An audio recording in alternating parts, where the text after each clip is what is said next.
2024 లేదా 25లో డిగ్రీ లేదా బీటెక్ చదివారా? సాఫ్ట్‌వేర్ జాబ్ కోసం ఎదురు చూస్తున్నారా? అయితే కోడ్ జ్ఞాన్ 100 డేస్ కోర్సులో చేరండి. జాబ్ సాధించండి. నమస్కారం సార్. నమస్తే. కార్మిక్, హ్మ్. కార్మిక్ రిలేషన్‌షిప్ అని ఈ మధ్య కాలంలో చాలా ఎక్కువగా వింటూ ఉన్నాం. అసలు హ్మ్. కార్మిక్ రిలేషన్‌షిప్ అంటే ఏంటి? ఇది ఒక రిలేషన్‌షిప్‌లో ఉందని మనం వాటిని ఎలా గుర్తించొచ్చు? వాటి నుంచి ఎలా బయటపడాలి సార్? ఇందులో పాజిటివ్ అండ్ నెగెటివ్ గూడా ఉంటాయన్నమాట. హుహు. కొన్ని అన్ని రిలేషన్‌షిప్స్ కర్మ ప్రకారమే. మనకెప్పుడో చెప్పారు. ఓకే. కర్మానుసారమే అన్ని బంధాలు అన్నీ వస్తాయి. హ్మ్. ఇంక్లూడింగ్ జంతువులతో, పెట్స్‌తో, మన బాగా క్లోజ్ వ్యక్తులతో అన్నీ బంధము ప్రకారమే వస్తున్నాయి. హుహు. ఓకే. ఇది చాలా ఇంపార్టెంట్. మన కాలనీలో ఉండే ఎవరైనా వాచ్‌మెన్ ఉంటే వాడికి మనకి ఆ రోజు ఆ టైంలో అలా గ్లాన్స్ అయ్యే బంధం ఉంటేనే వస్తాం.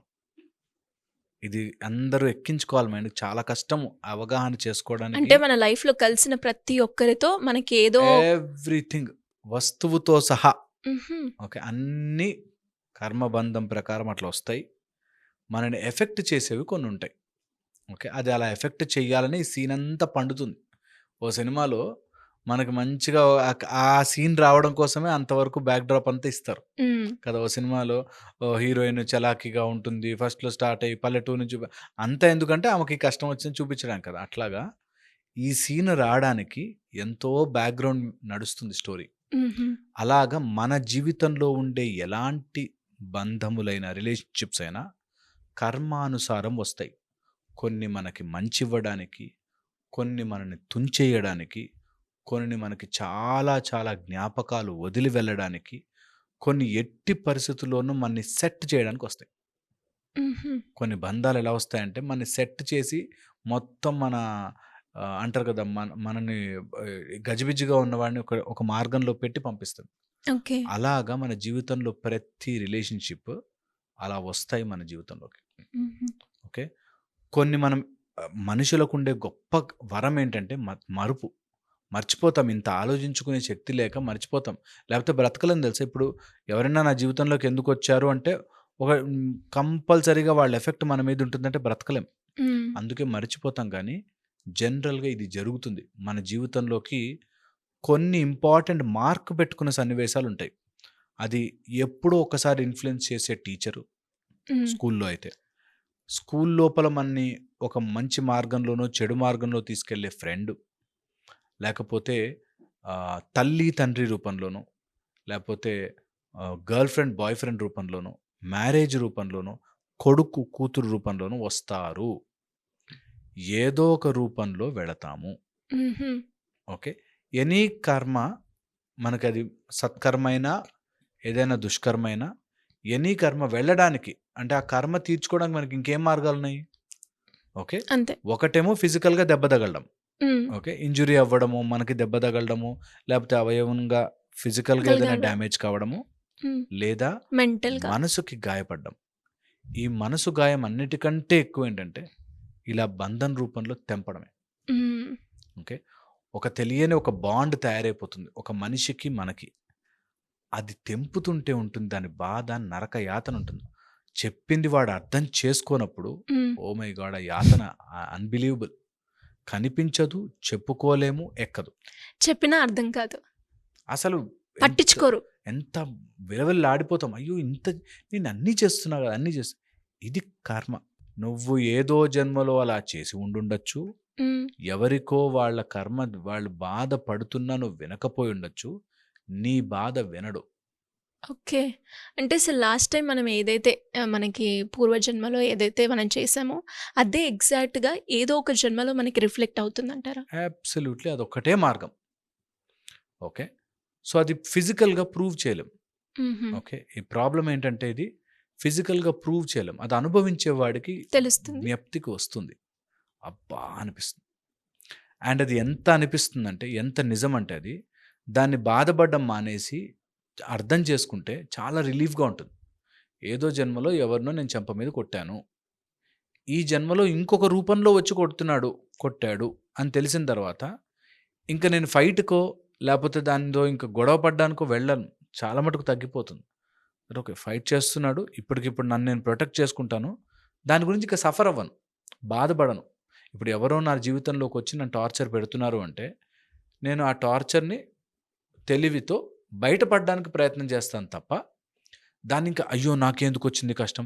నేనెందుకు ఇలా చేశాను? నీకు గుర్తులేవు. ఎన్నో జన్మల నుంచి గుర్తులేవు. హ్మ్. సో, గుర్తులేవు కాబట్టి దాన్ని లెక్క వేసుకుంటూ కూర్చునే కంటే, హాయిగా జీవితాన్ని ముందుకి తీసుకెళ్ళడానికి తెలివి వాడుకుంటే సరిపోతుంది. అంటే ఎలా సార్? ఇప్పుడు బయటపడే మార్గం గురించే ఎవరికైనా సొల్యూషన్ కావాలని ఎక్స్‌పెక్ట్ చేస్తారు కదా! యాహ్! ఎలా ముందుకెళ్ళాలి? సో, ముందు అసలు కర్మ మార్గములు 3. హుహు. ఓకే. సంచిత, ప్రారబ్ధ, ఆగామి అంటారు. సంచిత అంటే చేసి స్టోరేజ్. రెడీగా ఉంది. ప్రారబ్ధ బాణం వదిలి ఇప్పుడు బాణంకి లోడ్ చేయడానికి బాణములు అమ్ముల పొది తీసి బాణం వేసింది.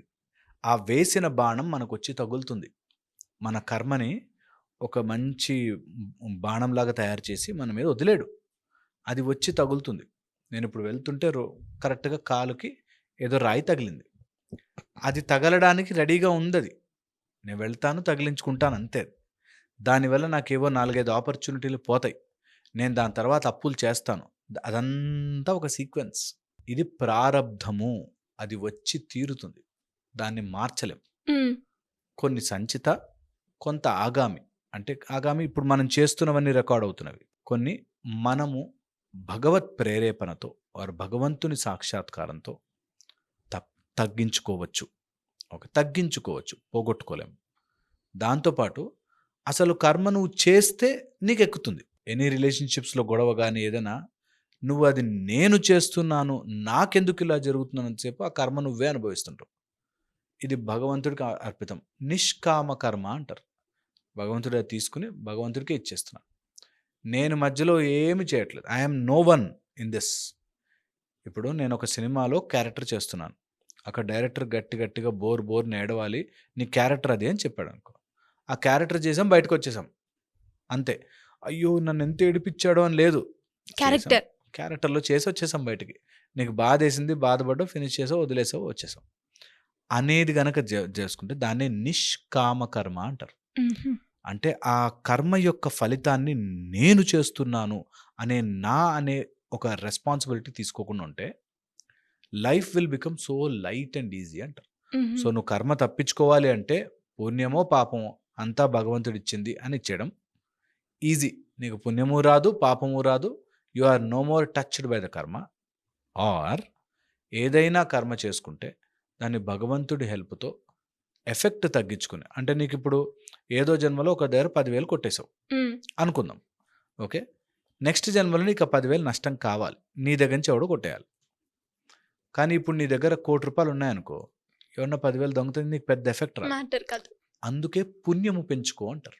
ఎప్పుడో పాపం చేశావో, ఏం నష్టం జరిగిందో, ఎలా జరిగిందో జరిగింది. ఇప్పుడు స్పృహ వచ్చాక, మనకింత తెలిసాక, నేను తప్పు చేయకూడదు. నేను హ్యావ్ టు ఇంప్రూవ్ మై పుణ్యము యొక్క ఫలితమును పెంచుకుంటూ పోవాలి. పుణ్యము వాల్యూ పెరిగినప్పుడు నీకు చిన్న చిన్న లైఫ్‌లో జరిగే ఈవెంట్స్ పెద్దగా అనిపించవు. హుహు. అర్థమైందా? నువ్వు అర్థమైంది. 10,000 నష్టపోవాలి అనుకున్నావు. నీకు రూ. 1,00,00,000 ఉన్నాయనుకో 10,000 అయ్యో! పోయే అనిపిస్తుంది. కానీ they will not effect you much. అవును. ట్రూ. అర్థమైంది. అలాగా దీన్ని తీసుకుంటే ఈ సిద్ధాంతాన్ని మన జీవితానికి ఉపయోగపడుతుంది. ఇప్పుడు ఇవన్నీ కూడా ఇది కరెక్టా కాదా? ఎవడు చూసొచ్చాడు అనే పిచ్చి లాజికల్‌కి వెళ్ళకుండా దీనివల్ల ఉపయోగపడుతుంది కదా అని వాడుకుంటే మైండ్‌కి చాలా హెల్ప్ అవుతుంది. చాలామంది మా దగ్గరికి కౌన్సెలింగ్‌కి గానీ, సైకలాజికల్ వరీస్‌తో వచ్చినప్పుడు వాళ్ళకేదో డిప్రెషన్‌లోకి వెళ్ళిపోతారు. ఎందుకురా డిప్రెషన్ అంటే నేను ప్రేమించిన అమ్మాయి వదిలేసింది అని. సేమ్ ఒకసారి ఇలాంటిది అప్లై చేసుకొని చూడండి. ఏదో జన్మలో నువ్వు ఎవరినో అట్లా మోసం చేసి వచ్చావు. నీకు ఈ జన్మలో ఇది మోసం రిఫ్లెక్షన్. అయిపోయింది. హ్మ్. ఇంకా అయిపోయింది కాబట్టి యు ఆర్ నో మోర్ కర్మాని బర్డెన్డ్ విత్ క్లియర్ ఇట్. చేసుకున్నాం. క్లియర్ చేసేసుకున్నావు. సో, ఇంక దాని గురించి ఆలోచించే బదులు నేను చేశాను, నాకు అయిపోయింది. Finish. Now I can live my life అంటే చాలా రిలీవింగ్‌గా ఉంటుంది. చాలా రిలీఫ్‌గా ఉంటుంది కదా! సో, అందుకని మనకి ఎప్పుడో చెప్పేది దీనికి ఏ కౌన్సెలింగ్‌లో పోవద్దురా ఏదో నీ జన్మలో చాలా జరుగుతా ఉంటాయి. అవన్నీ నీ ప్రారబ్ధము వస్తాయి, తగులుతాయి, వెళతావు. It's okay. ఏమీ కాదు.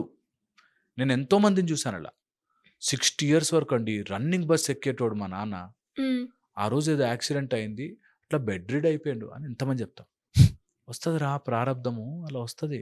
అండ్ అలాగే సార్ మీ కర్మ అన్నప్పుడు మీరన్నట్టుగానే అంటే కొంతమంది ఫిజికల్‌గా లేదు అంటే కొంతమంది మెంటల్‌గా ఇలాంటివి ఉంటాయి కదా! ఎస్పెషల్లీ ఇది ఒకటే ఏజ్‌లో మనం చూడం కదా! డిఫరెంట్ స్టేజెస్ ఆఫ్‌లో ఏదో ఒక లైఫ్‌లో మనం ఎక్స్‌పీరియన్స్ చేస్తామంటారు. అబ్సల్యూట్‌లీ. అందుకే చెప్తాను. ఇది అర్థం చేసుకోవాలి లాజిక్. సపోజ్ నీకు ఒక ఎమోషనల్ పెయిన్ రావాలి అనుంటే, హ్మ్. ఎమోషనల్ పెయిన్ చిన్నప్పుడు ఇస్తే తెలియదు నీకు. హుహు. అందుకని ఒక ఏజ్ వచ్చాక ఇస్తుంది. ఆ ఓకే. ఏజ్ వచ్చాక ఇచ్చిన ఎమోషనల్ పెయిన్ దాని చుట్టూ ఎలా జరుగుతుందో నీకో లాజిక్ చెప్తా. Sure sir. సో, ఇప్పుడు ఎమోషనల్ పెయిన్ రావాలి అంటే నీకంటూ ఆ సీన్‌కంటూ కొంత క్యారెక్టర్స్ కావాలి. అలా ఆ క్యారెక్టర్స్‌కి అది టెస్ట్. నీకు ఎమోషనల్ పెయిన్ ఇస్తాడా లేదా? హుహు. వాళ్ళకది ఆ స్పృహ ఉండదు. వాడు నీకు ఎమోషనల్ పెయిన్ ఇవ్వడానికి ఆ క్యారెక్టర్ సెట్ చేస్తే, నువ్వు ఆ ఎమోషనల్ పెయిన్ పడ్డావంటే మళ్ళీ వాళ్ళు అనుభవిస్తారు. వాళ్ళకది తెలియక ఇప్పుడు చాలామంది నా కొడుకు అయ్యిందిరా మంచి పని. వాడు ఎగిరాడు బాగా అని అనుకుంటారు. అది యాక్చువల్లీ వీళ్ళు చేసుకుంటున్న కర్మ. మళ్ళీ వీడిని అలా అనుకునేంత వరకు మళ్ళీ వీడి జన్మలెత్తుతూ ఉండాలి అంటారు. సో, దెన్ నీ కర్మ ఆ టైంకి అలా ఫిక్స్ కాడానికి ఆ మనిషికి అలాంటి టైప్ ఆఫ్ మనస్తత్వాన్ని తయారు చేసి, వాడు పక్కన వాడు నాశనమైపోతుంటే ఎంజాయ్ చేసే అంత సిట్యుయేషన్‌లో పెడతాడు. హ్మ్. ఓకే. వాడు ఆ సిట్యుయేషన్‌లో ఉన్నాడు 1. మనము బాధపడే దాంట్లో ఉన్నాము 2. హ్మ్.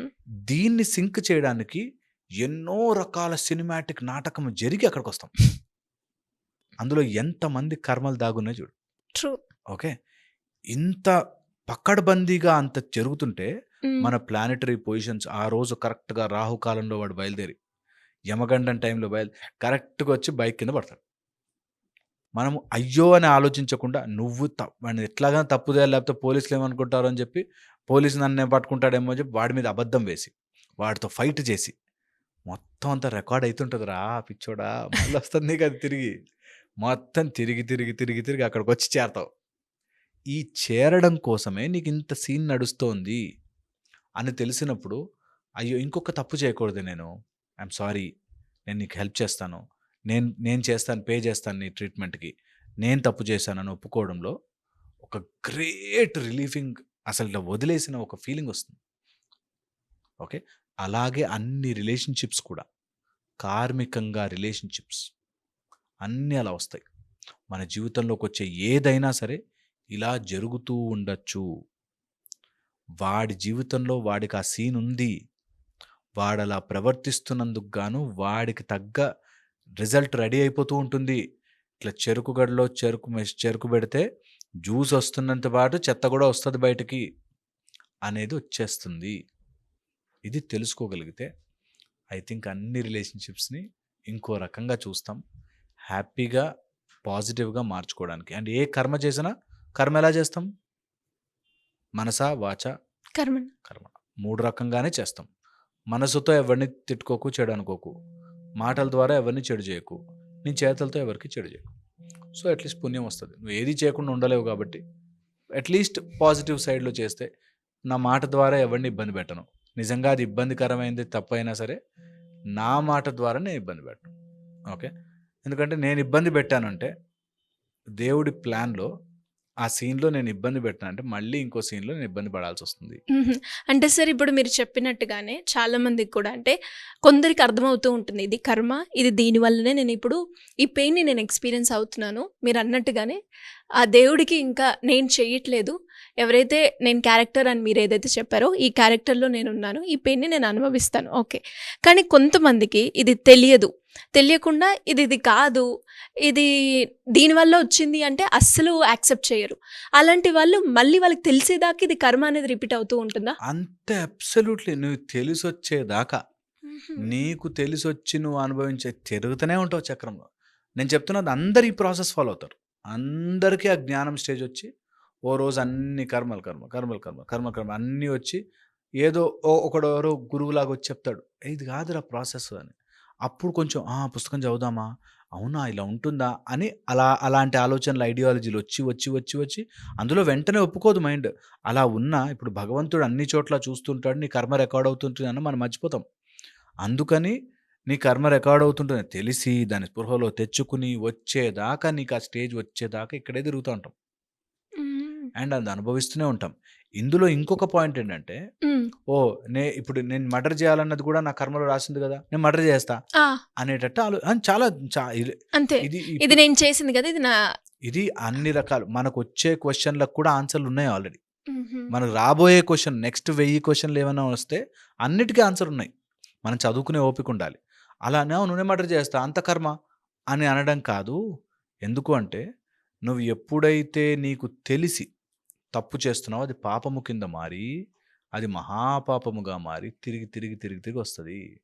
You cannot stop that. నువ్వు మర్డర్ చేయాలి, మర్డర్ చేసేంత కోపము అనే నీ ఏదైతే విల్ ఉందో ఆ will doing that crime or committing that mistake నీకు always you have a choice. Okay.